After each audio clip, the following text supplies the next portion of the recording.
All right, let's make sure you guys can hear me. You guys should be able to see me. All right, so we're in our last one of the day. We're doing Linux Automation Unit 10, presented by Scott Champagne. I'm representing the Professional Linux Users Group here. And we just have an automation course that we run through our Discord for members and really anybody that wants to get involved with it that deals with, in this case, automation in modern Linux, doing enterprise level projects and work with automation tools, right? Different tools that are out there to make systems administration, systems engineering, systems security more accessible to an engineer and more repeatable and consistent, right? Those kind of things. So that's what we're doing. So if you want to follow along with me and do this, this is my fifth recording of the day on the course, and we're going to get this one done, and then we'll be good to go. That's really loud. Give me 1 second here, guys.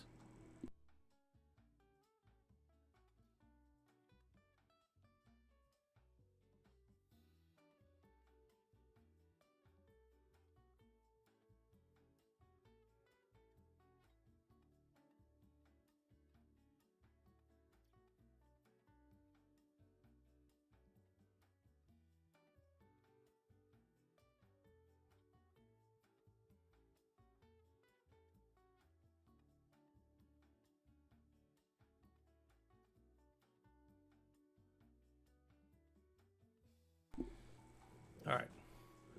Back. Sorry about that, guys. That was some kind of weird. Oh, what's going on in my neighborhood? Somebody decided to keep our property values low or something. But anyways, we're going to do this automation stuff. Ignore all of that. Maybe I'll carve it out of the video. But this is our 10th class meeting. If we had any announcements, we'd put them here. And we would schedule whatever was going on in here. Let's go down to, what did we do last week? So what was our last meeting, our Unit 9? And we talked about container usage and diskless booting. We did that in the context of a high-performance compute system, specifically NIST 800-223.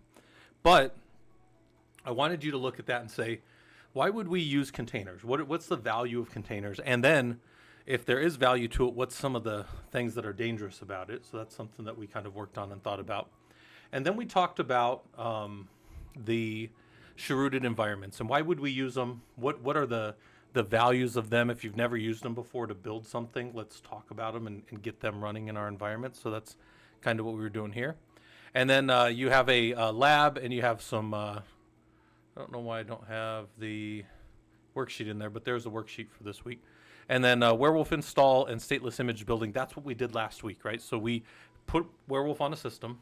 We downloaded an image of Rocky 9.6 and we modified it. We went in and played with it in a manual way, which was not great, and then we did it in a automated way through a tool like Ansible or something, right? So anyways, then that last week was deploy and configure a Linux system with automated tools. We did that, and then we maintained system configuration and remediation drift via automation, so we could always build something through a pipeline the exact same way. All right, so those were the things that we did. Now, that was last week. Here's what we kind of talked about: the shrewded environments, the testing and development, dependency control, compatibility, recovery, and privilege separation that kind of makes them useful for deployment of software and testing and just keeping everything the same. There's a lot of good reasons to use it, okay? So then we talked about this tool, Werewolf, and we built it out and we used some of its language to interact with it and build images and work with images and that kind of stuff, all right? So then we imported a custom image, and then we went in and we did direct container interaction, so we messed with it.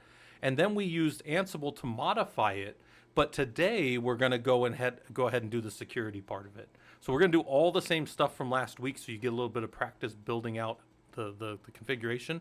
And then we're also going to now harden the image with a tool called, we could either use the CIS benchmarks or the STIG benchmarks, but we're going to use STIG.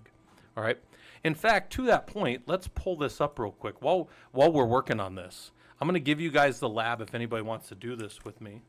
And we call it Hardened Linux System. So I'm going to link it to people that want to do it with me. For people who are doing the course and just get down in there, here is the book if you need it. But we got to get this started just because there's some long poles in the tent that are going to take some time, some critical path things that are going to take a while to get done. So we're going to get them started now. We'll go ahead and get that going in the background. But basically, when we pull down and customize an image, we have the option to do things directly and manually. But that is not the best way to do things. We want to build in what we call a pipeline where every time we pull a new clean image, we can burn through everything forward and work through this stuff, okay? So that's importing and customizing images. And this was from last week, and then we could directly go into there through a cherooted jail and do whatever kind of modifications we needed. And we did that in last week's lab. So if you were hanging out with me earlier, or if you watch this later and go back to Unit 9, you can do all of those things and understand them in the lab. All right, so this week, we're gonna keep doing that, but now you have some discussions, some stuff due by the next Saturday meeting if you're following along in the course with us. And we're gonna secure images with Ansible Lockdown. That's a tool that's out there in GitHub that people have where you can interact with and harden a Linux image, right? There's a whole bunch of them. We'll pull them up. And then we can also talk about whether we want the CIS, the Computer Information Systems, or the STIG, Secure Technical Implementation Guidelines, which are more like DoD-based standards. Actually, DISA runs them, Defense Information Security Agency or something. Those two different standards are different baselines we can do to harden our systems at a certain level. And we can use either one of them. I use STIGs for most all of my government stuff that I work on, but we use other ones and do different stuff. Our lab for this week will be Werewolf securing images with Ansible. So we'll be doing that thing. And then we'll be hardening those systems and making sure the security vulnerabilities and those things are good. So that's kind of our labs and stuff for this week. Now let's pull back up and get this lab going. Yeah, the lab's gonna get started. So if you're doing it with me, you're gonna run Ansible version. You're gonna fix Go in the environment, so that Go will, in this case it's not installed, so that's good. We'll install Git. We'll download the correct version of Go and unpackage it so that we can build Werewolf in the environment. These are all things that we need to get the lab going. But this part about the Werewolf is going to take between 6 and 12 minutes, so I want to get it running while we keep talking here. So, all right, get that going. We'll do a new Go version here in a second. And then we'll go in there and check to make sure that we have the same steps from last time, but we're just doing them again to build Werewolf in this environment. We'll change into Werewolf, we'll check make, and then we'll do a time for make install. That's gonna take about 7 minutes, so we're gonna come back here and talk for a little bit while we're waiting. So this week, what are we talking about kind of this week around? So if last week we built the image and did that stuff, and now we're doing almost the same thing, but we're securing it, where does that kind of fit into this whole automation and enterprise type kind of theme that we've been working on? Well, it goes right here. So this is a idea of like a system build process that I showed in one of our courses long ago. This is drawing. And you've got system build and configuration management.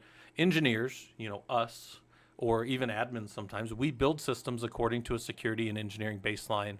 And when we're ready, we release it out to operations. We push it up. Lit, how's it going? We're just recording Unit 10, my last one that I have to record for today. So I appreciate you coming by. We're just hanging out.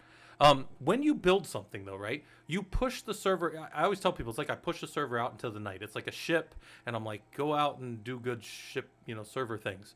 Well, operation and admin teams are going to make fixes to the system. Things are going to go wrong. Things are going to break. They're going to fix them. Cool. Users are going to ask, hey, on that server, I need these permissions, and I need this file system made, and I need that thing mounted. And admin teams are going to make those changes. And operations teams are also going to make changes for security reasons. The governance, risk, and compliance team is going to come to you and say, hey, you've got these old versions of this software, and I know these patches are out, so you need to patch this thing by XYZ, whatever our patching standard is, typically like 90 days for CVE or CVSS scores of 7 and below. Maybe we can have 90 days to patch, but 8, 9s, and 10s, we got to patch within a month. That can be a rule, right? That might be a thing. So anyways, your engineers are over here building stuff, and operations teams are fixing stuff. That's kind of where a delineation occurs. But when you build things, you push the server off, but you also have a build book. A build book and a runtime book typically are created at that time. And that's what we call a documentation artifact.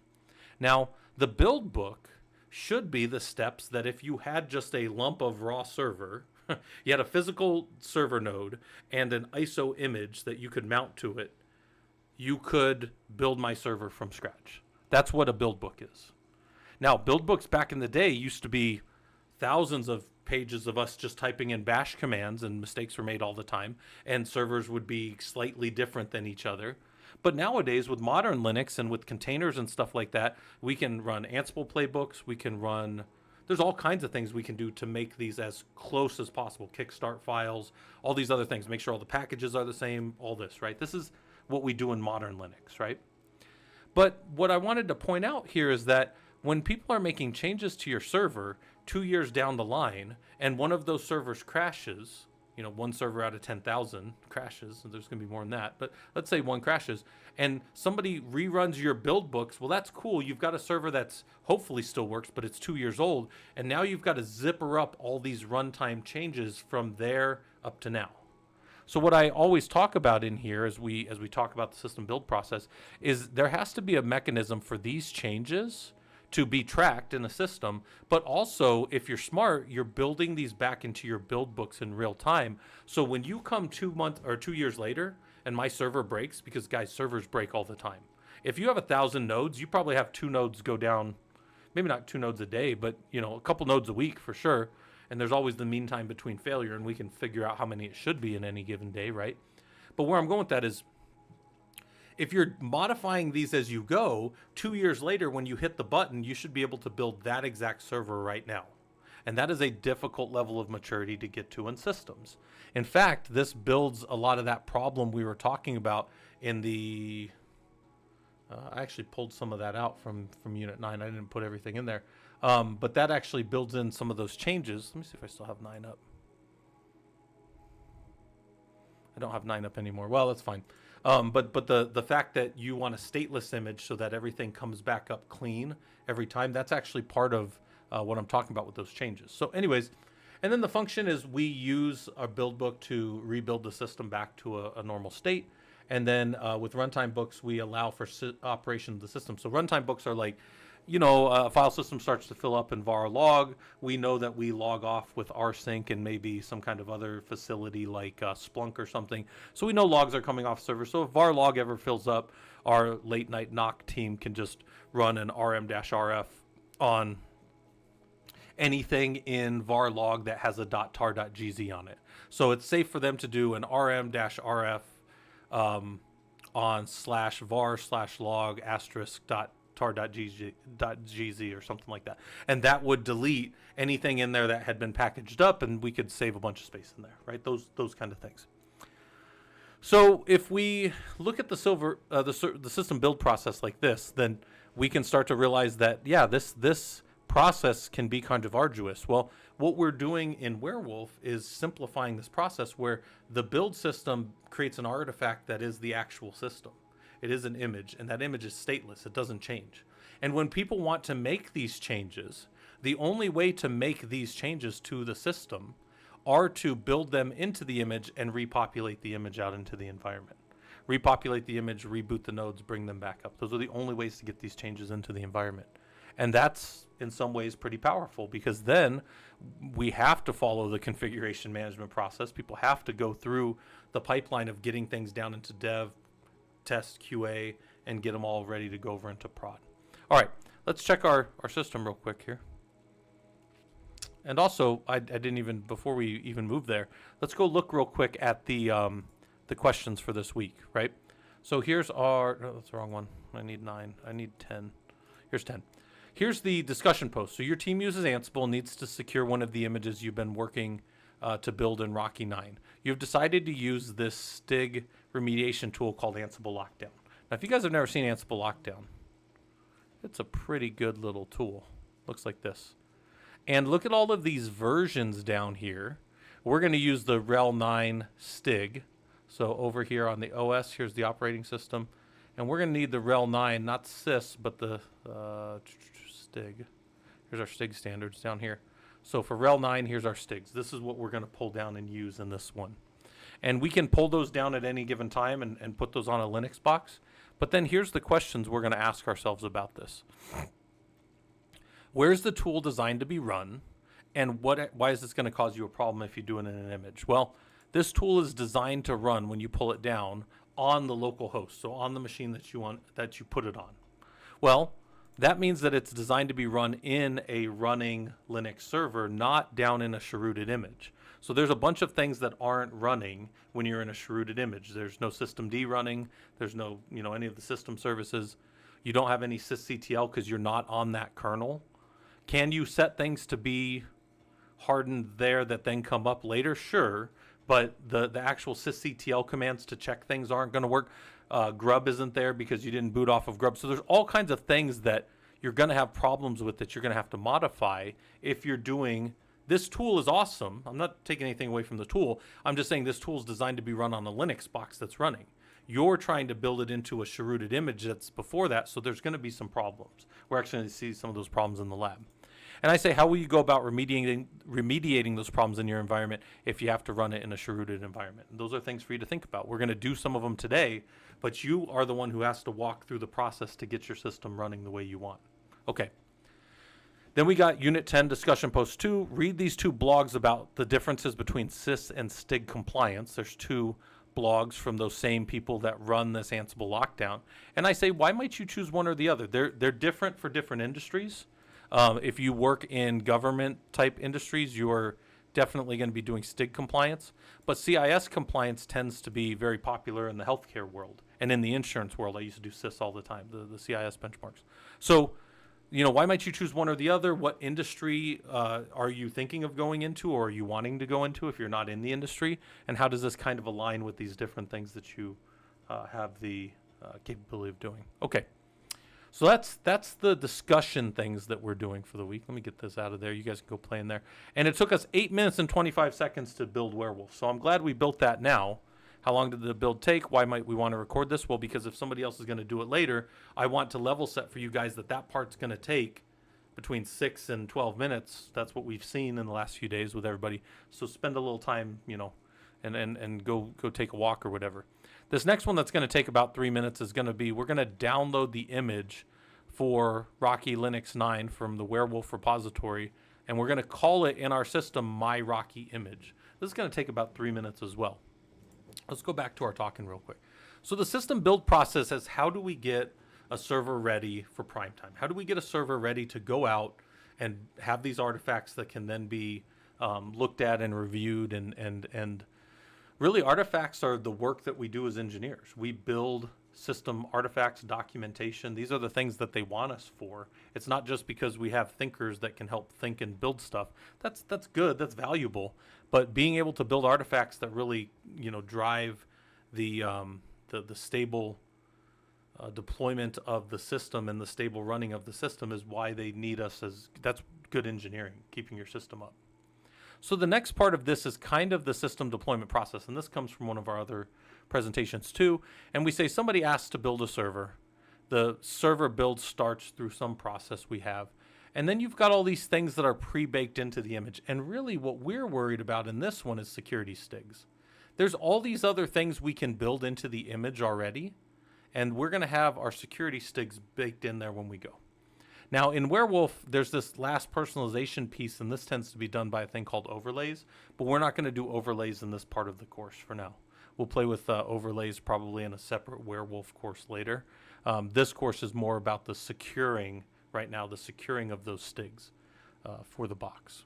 All right, and then securing an image is going to look like this. We're going to have our lab system out there in Ubuntu. We're going to go into a cherooted jail environment, and our Ansible playbook is going to install packages, disable old protocols, turn on kernel. It's going to do all of these things, and we're going to watch it run. So this is really what we're going to do in the lab, securing that image to get ready to deploy it on a system. So let's go look at our playbook. It's still downloading and getting that. And once the image has been added, we're going to check to make sure we see it. We're going to check a couple of things real quick about the image. We know these things are all good. So actually, I'm going to say we can go ahead. Well, we're not going to skip them, but these are the same things we did in the last course. So Unit 9 touched all of these things. This is almost done building the image, so that only takes about 20 to 30 seconds, and then we'll move forward here.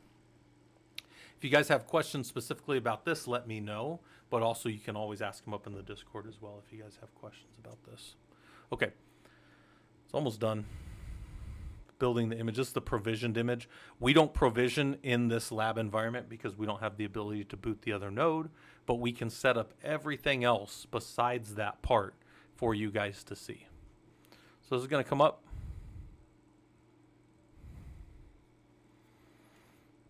Load it into Werewolf.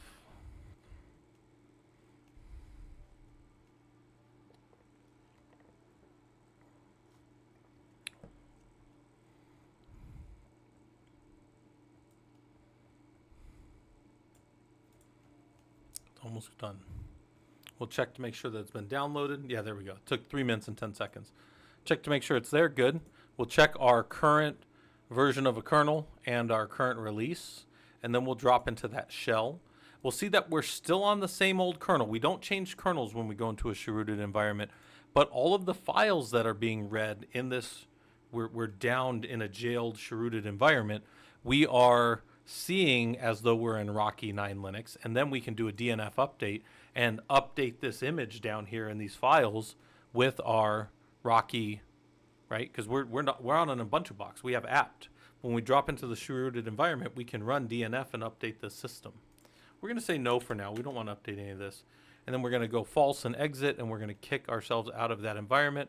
And now we're back in, oops, our base system again, our Ubuntu system. All right, do we see our root FS environment? Yes. Do we find Werewolf in our environment from the /root of the file system? Yes. Here's all the things that were added by Werewolf in our environment. Okay, that's good for us for now.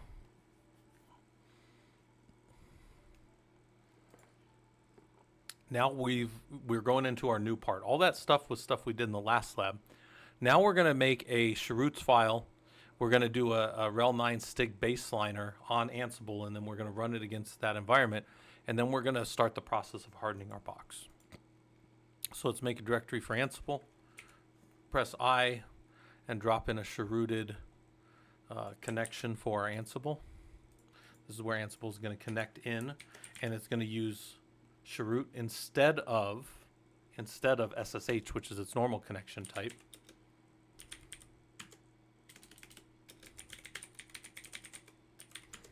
Right, there's its connection and chrooted environment. And then we're going to go download the stig. So we're going to make our own directory for root stig and go into there. And we're going to download and unzip this from the DoD, right? These are free and available for people. But here are our stig documentations and some of the stigs that we have with Ansible. And what we're going to do is we're going to make a directory for Ansible and push all that stuff in there. Then we're going to move into that directory and see, here's what we have. Now, the site.yaml wants to run out, like I said earlier, against the local host, right? Now, by the way, we're using a slightly different one. We're not using the lockdown question that was given in the worksheet is different. You might go, this isn't the lockdown. Yeah, this is a different tool. This is the DoD stig tool. There's a bunch of different tools. You gotta, I would pick one and use it. We're just using this one in here because it was easy to set up. Now, I need to modify this file because it wants to run on the local host, but it's not going to run right on this local host. This is an Ubuntu box, and that's a rel 9 stig. It doesn't make any sense. So we're going to vi the site.yaml, and we're going to tell it right here to use the chroots host group, the chroots host group for this playbook out of that Ansible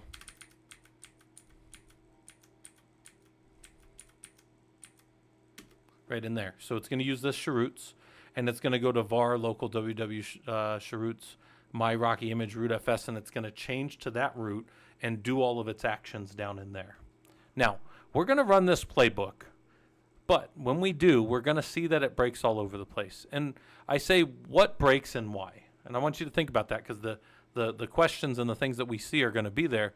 And I say, why do you think this stig Ansible playbook breaks? Well, it's pretty straightforward. It's not designed to run in a chrooted environment. It was designed to be run against a working system.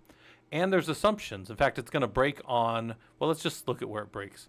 And I say, what does the error message tell you? Well, it's going to break for a very specific reason in this lab. But it does make a bunch of changes first. Look, it's going to go make sure that Etsy issue is set right. It's going to make sure that all these values are correct. Etsy system D system conf, it made a change in there. It made sure that Control Alt Delete was set correctly, so it captures your Control Alt Delete and it doesn't reboot the system. That is a security vulnerability because typically people reboot servers when they have physical access so that when it comes up, they can catch it in the boot process, right? This is also a rule for why we don't let people just get in our data centers. Oh, it broke on Grub. Well, we're not using Grub to boot the server. The server doesn't even have Grub. It's a rooted environment, so it doesn't even have Grub. But we don't have a boot grub2.cfg down in the rooted environment because it can't see boot out here, and down in there there's no path in there when we root in there. There would be no boot grub2, so it obviously can't make that change. So I say, well, what would you do here? What would be the iterative process of this image build? Well, what we would do is we would go in here to the stig rule, maybe. And this is down in, so now we have to go into our roles, and then our stigs, and our tasks, and then our main, right? And in here, we might do a / and then drop that one. And then we might say, well, this rule doesn't work because anything with this boot grub is going to break anyways. So I'm just going to delete it. Screw it. I don't need that. This boot grub, don't need it. Screw it. Get out of there. Kernel message restrict with sysctl load settings. This is going to probably break all over the place too. But let's go see. Let's rerun our playbook. Oh, by the way, that'll only work if we're in the right directory because we didn't use an absolute path. So now we're going to rerun it and we're going to see where this breaks. It's going to get past the grub stuff, but where's the next part it breaks? And this starts to become this iterative process of getting this done, getting this finished, and we're going to harden the image as much as we can. We would deploy it to a live system node, like in our home environment. If we had a place to boot it, we would. And then we would run our regression and fix checks to make sure that the base functionality still exists. If step 3 passes, then we would run a stig report on it to make sure it's stigged to the right standard. 80 or 90%, whatever our minimum standard is. And then we would repeat this functionality until our minimum baselines and functionality are achieved in the system. And this is where I spend a good deal of my time when I'm building multiple hardened image for, if we go to our NIST 800-223, when I'm building out these different components, and this is from last week's lab, but if anybody needs this, here. I always show this drawing right here. And I will be building typically something for each of the compute nodes. Compute nodes have to have their own image. They're all the same. But if there's a compute node that has GPUs in it, he's going to get a different image. So those are different. Typically, login nodes are going to get their own image. Data transfer nodes get their own image. If they have this is typically called a web portal node, but we call them WAFs, web application firewall nodes, or it's typically like login type. So login nodes are up here, but when web application firewalls have specialized software for people to get in typically. Sometimes I'm deploying storage nodes. Not often. Storage nodes tend to be their own stateful nodes outside of the system, not stateless like the rest of these. But I typically build all kinds of nodes in this environment, and I'll maybe have at the end of a build for a high performance compute, I might have 20 of these different types of images that I'm tracking for all their different baselines for, you know, how hardened do we have them and what level we have for security. And then if you guys have ever seen the Stig viewer, right, the Stig viewer that I sometimes pull up in other courses, this is where we then go in and start to process and keep track of all the Stigs that we have for all of them. And there's 460 Stigs for RHEL 9. So each of those images I have to have all those Stigs for and then feed them up to security teams, what we call the ISSOs, Information System Security Officers. Those are the people who we feed that information over to. Okay. So this then is how we harden a image. This would be the start of the process for hardening the image. And then again, we would keep coming down. Look, sysctl is not going to work. So anything that has sysctl issues isn't going to work in the system. So I might go back in here. I might go back in this main.yaml, right? And then any of these things with like this is the one that we just saw. Any of these that have sysctl just need to be gone. All the sysctl load settings, sysctl, if you guys see where I'm looking at the when down here, all these sysctl load settings are not going to work. And then what does this one say? This one says notify do reboot, but we're not going to be able to reboot this system, so that's fine. We can skip all of those most likely. We can skip all that, but let's go look. And again, if we wanted to do this fast and work through an iterative process of getting this node hardened, this is how I would do it right here.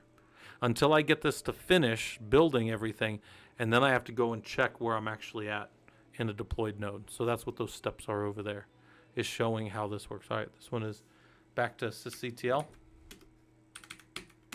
Whoops. Go back to my VI. Right, so this was the next one that broke. All these sysctl load settings, I'm looking where it says notify. All of those things can be deleted. Right, just keep coming. And then I might go sysctl again. Look for any of these other ones that have that sysctl in it, because it's not going to work anyways. Right, they're not going to work. I might as well pull them out.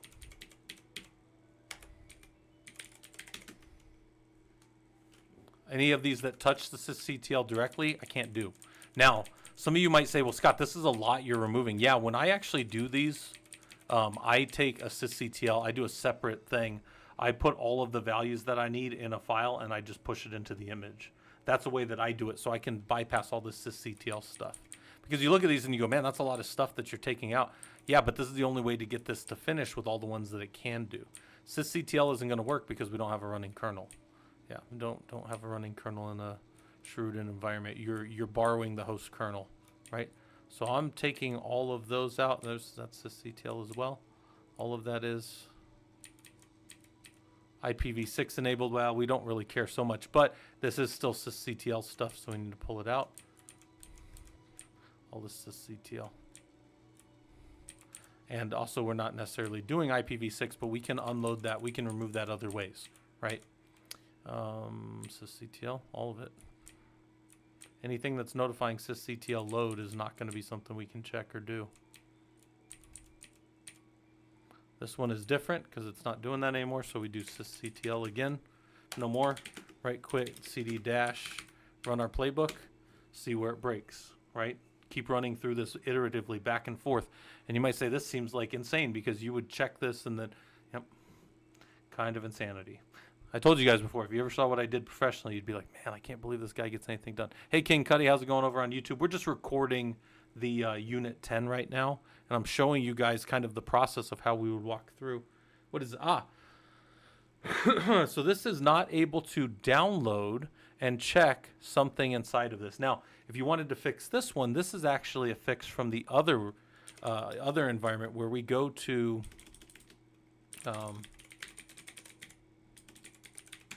if you remember the Ansible chroots, right? And then we cd to var local werewolf chroots yrocky root fs etc, right? And we vi our etc, in here we vi our resolve.conf, and we set name server to 8.8.8.8, right? And then now if we did that and we recheck our this, now it'll resolve, because now it's got a name server resolving inside of that chrooted environment. And by the way, we can keep running these again, because look, these don't have to change anymore because they've already fixed those things in the environment. But now it's going to be able to go do the changes where it does DNF type stuff, package install and that kind of stuff. So watch, it's going to get down to there. You're going to see it sit for a little bit. So now it's checking the subscription manager and it's able to resolve. So now it's doing DNF rules down in there, right? It's doing DNF changes. It had to change subscription manager, and now it's checking and removing tools. So it removed NFS utils, or it added it if it needed. Technically, it removes the NFS utils, but here's the thing. If your server uses NFS utils is needed inside of RHEL to be able to mount NFS servers. So now you're like, I just removed something. So this is why I was talking about the dance over here, where I have a functionality and I need NFS.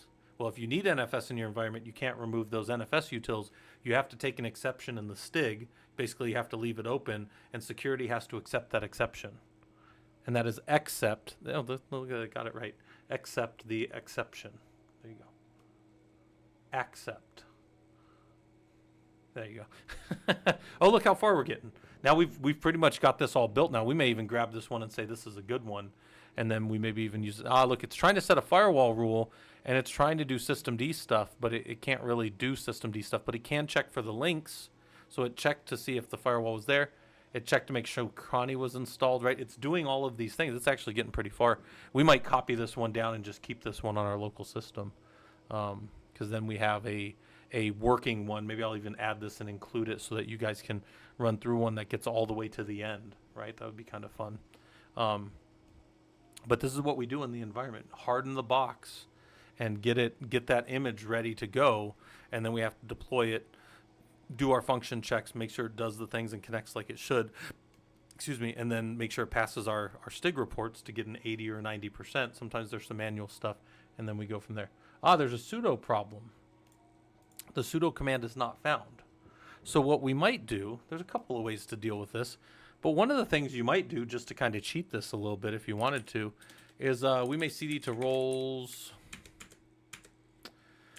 tasks, vi main in here, and we might just come down, I might just go to, right, I might just go find where it does, it's adding those, let me see where it's doing the DNF stuff. So it's doing dconf and packages. Ah, so now it's doing this stuff in packages. Let's see if we can find, trying to find, those are all line and file changes. Nope, that's not it either. I want to find where, these are all, oh, these are like the simplest changes ever. Keep going. I don't think that's starting over.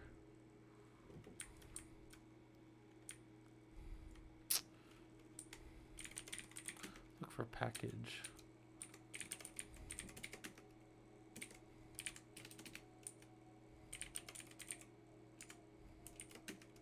Nope, I'm not going to find it that way. I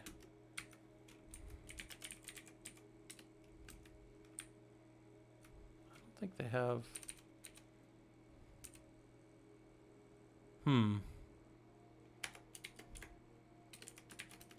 I don't see.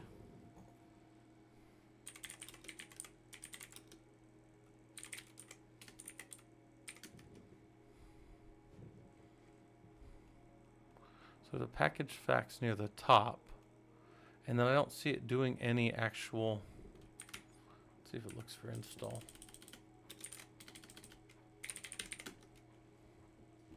Check if it's installed, but I don't see it doing the actual installs. That's kind of a strange.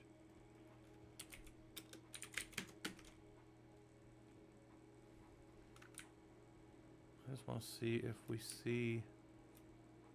So there's some shell commands. I'm looking to see if it has the installer run. I don't see it actually doing an install of anything, which you would normally think it would do. Ah, so it's using yum. Oh, okay, that's kind of strange to me. And then it's using yum to install. So where I'm going here is I can cheat right here, right? I can just make one right here and say name is install sudo, right? And then we can say yum, although normally you would use package now, and then name would be sudo, right? And then state is present. So we're cheating. We're cheating here, guys. Go up back to here, run the playbook. We could bang Ansible and it would do the same thing. And now it's going to get past that sudo part, because you're going to see here in a little bit it's going to install sudo. Well, right about here, it's going to install sudo. I'm not going to go down too far before it gets to that. And then when it sits there, it's going to sit there for a little bit as it pulls down the package and puts sudo on the box. I'm very surprised that thing's using yum, because that is not the module you would normally use. There it is. That's my install sudo one. So I cheated, right? So now sudo's on there. So now later when he gets the sudo check, all the pathing is going to be correct and it's not going to break on sudo anymore. So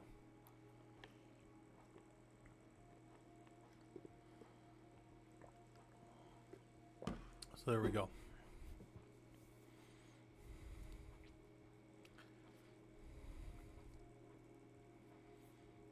Pretty straightforward. It's securing the image that we're pushing out. We learned earlier how to modify the image, but now we can have a hardened image deployed. And then now if we were to go and redeploy and pull down a brand new version of this my image, whatever we're doing, my Rocky image, we just throw it away. And we get a brand new my Rocky image, or we just call it like Rocky image test, pull it down from the repository again, run this Ansible playbook against it, have a clean image that nothing else has changed on. We know that our build process works. And in the future, if we ever had to rebuild the system from scratch, we just need that GitHub, or we would have this pushed up somewhere. And then we would just have, look at all these things it's fixing. We would just have this stored up somewhere in GitHub. We would pull it down. We would harden our image, and we would get our system back running very quickly with just a minimal rebuild of like a werewolf head node. Very, very convenient, very much the standard way that we do these things to be able to be ready to, build whatever, like we always say, whatever comes out of that, whatever the task is, whatever the thing is, we've got to get our servers back working. We've got to get our environment back to working. And this is one of the things to make the build portion of it and the securing of that build portion very fast. No, Mint. So this is a deployment of what we did. We just downloaded the STIG remediation tool directly from the DoD, and we just got it running on this box. That's all we're doing in this portion right here. So the build process kind of looks like, we're making change. Actually, we're more over here on the STIG part where the Ansible playbook is going to change things in the Cheruted jail environment. That's all we're doing. And I took it a little further, like the lab stops. We're already well done with the lab. The lab stops you back here and says start going through it. And what I was doing was showing you guys, hey, we'll pull out all those things that aren't going to work. So the things that aren't going to work, sysctl, never going to work, so we pulled all that out. What was it? There was a few other ones, right? But now I would have this clean version of this, and I'll pull this down out of the environment. I'll push it over to my home lab. And when this is done, right, when this is cleaned up like that, then now you don't have, what am I thinking? Sorry, this doesn't stop anymore. But the reason it originally stopped is because this is designed to be run against a running Linux box. And the Cheruted jail is not really a running Linux box. It is a homunculus, right? Like homunculus is like a fake thing that seems like it's alive. Well, but it seems like it's human technically. But this is, right? And who knows what movies or what shows had famous homunculi? Who remembers? But anyways, the point is we're getting this thing to harden our image for us. Now look how long it's been running. Oh, and then it breaks on audit restart. Well, that makes sense because the host is running, so there is no PID, so we can go get rid of the audit D restart. So we go back to where we were, BVI main, and then it's audit D. Audit D, right? And we go to here, and the audit D restart can't be restarted, so we'll just get rid of this. All of these audit D restarts, you guys see where I'm looking at the notify there? All of these can't work. They won't work because there's no audit D restart to happen, so these can all go. Audit D. And a lot of times audit D is one in a stateless node environment that we don't even worry about anyways. Now, audit D can still be updated here because it's not going to the notify rule. So we CD back to where we were. We can just bang Ansible at that point and it'll go run through the whole thing again. So the step yeah. So this is right. We get these things running, and by the way, I'm going through the whole thing every time so I can see, because when I do this live, when I do this in production on real systems, which I do pretty often, I guess I haven't done this in a few months, but this is a pretty common thing for me to do. In fact, this doesn't even bug me. I can do this while I'm doing other tasks, right? Because this can just be spinning in the background. One of the things I always do with this is I get this thing clean, right? This Ansible playbook will be clean. I will throw that my Rocky image away. It's gone. I throw it away and I download a new one and I say, can I get there again? And some of you are going to go, Scott, you can't because you manually went in. You guys saw me do it. I manually went in and I did that Etsy resolve.conf. Do you guys remember that? So I would put that into this playbook as well, and then I would throw the new one away. You guys go, you just got it. And I'd say, I don't care. I'm not married to these broken images. I want the process to go like this. From the start where I pull it until it's built, I want it to be no Scott intervention. Because every time I have to intervene, it takes out of my Netflix time, right? Ansible is running to configure an offline system and Shroot is not bootable. Is not bootable in here, no, Smitty. No, this is a image inside of, yeah, so it's the var www werewolf roots my rocky image root fs. That's where it's doing it. And it's modifying that on this box. And then what we have to do is take this and deploy it into an actual server to see the running output. Yes. Yeah. So this is just an offline file system. Very much like, and in the last lab, I pulled up my werewolf here, right? And we went and we looked at it here, and we rebooted the hammer node, right? Rebooted this guy, and he goes and he pulls that image. This is the part that we can't do down in this hardening. We can't do this last part here, but watch, this node's gonna boot, and when he boots, let's do tail-f on var log messages, grep for hammer, right? And we can watch, here's hammer one pulling the information. He's doing his iPixie config out of this werewolf server, right? So here's all of his stuff coming up. He's downloading his kernel right there. He's downloading his runtime image right here, right? Oh, that's hammer one. That's a runtime one for this. This is the Rocky Hammer one. Let's grab hammer one. There we go. Now he's pulling down his drag cut image, and he's going to boot over there. This is the part we can't do in the Ubuntu environment because we don't have control of these. Killer Code is an awesome site, but we don't get full control. So we can do all the setup. We just can't do that last piece in their environment. Yeah, watchmakering. They're the only ones that go forward to be the ones that get pulled, yes, and deployed. Yes, 100%. Yep. This is about to boot. It's about to come up the rest of the way. So there's our system IMG as it comes up. It should also have pulled its initram FS and its overlay, so its initial overlay configs, which is where some of these little things are breaking. And then when it's done, which is in about 10 seconds, we'll be able to SSH back into hammer one, and we'll see that node come up clean. A few seconds here. We'll see it on the left. It'll go to a login prompt, and then on the right, we'll be able to go in there. While this is, happening, I'm giving this kind of as like a demo. We could be back over here checking this out. Is this guy done? Did he break? We got all the way to the end. So now we have a working, this in here.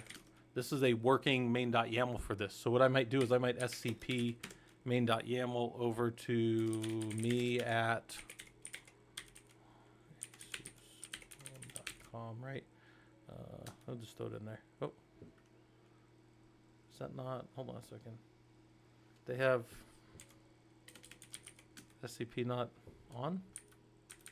Oh, the Champlain app, ProLUG.acuscom.com. Why is that not? That obviously didn't work.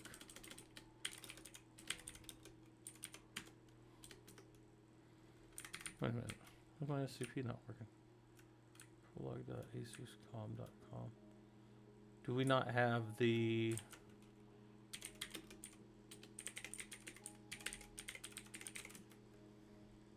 That should work.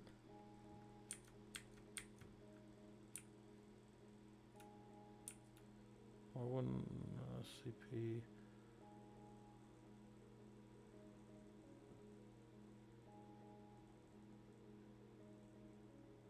That's weird. Oh, no, that's my dummy. I'm an idiot. Let's throw it in there. There you go. I'm dumb. I could be dumb sometimes. All right, there's our main.yaml. Yeah, I was not doing the whole path. Yeah. Yeah, I don't know why I wasn't thinking about that. I haven't done that in a while. But by the way, so we've hardened that image. We got that all the way there. I'll work that back in so people have an answers file if they want to run that through. But we would have to fix one other thing, which again was the resolve.conf. Otherwise, it won't do the whole thing. But that is a pretty hardened image that then we would go and deploy somewhere.